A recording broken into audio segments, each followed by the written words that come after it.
Hi, today I'm making barbecue beef. I make it in the crock pot.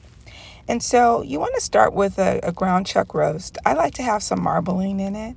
I do a teaspoon of pepper, a tablespoon of onion powder, one whole onion, 3 cloves of garlic, and then a tablespoon of seasoned salt along with my 1 stalk of rosemary.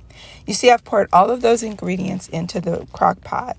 And basically what you want to do is you're going to let this cook low and slow. So I put it in the crock pot for 6 hours and just let it cook and cook down. And when it's done, this is a little bit of what it looks like.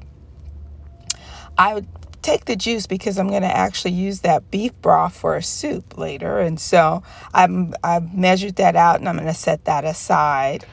And then I'm going to begin to sort of chop the tender beef. And as you can see here, I'm just, making it fine so that when we add the barbecue sauce, that it'll be nice and fine. There won't be any thick chunks.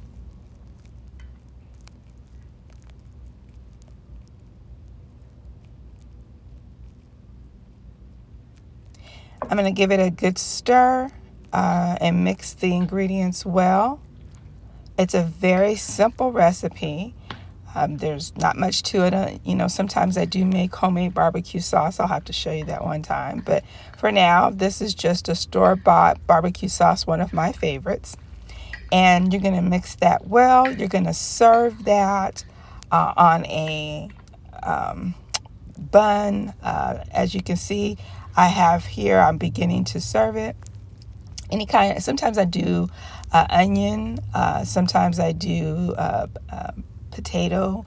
Just it really depends on the kind of bread that you like.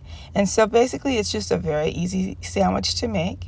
And I'm serving it here with my homemade potato salad. And so this is one of the things that I like to make for the Super Bowl, in addition to all of the other appetizers and snacks.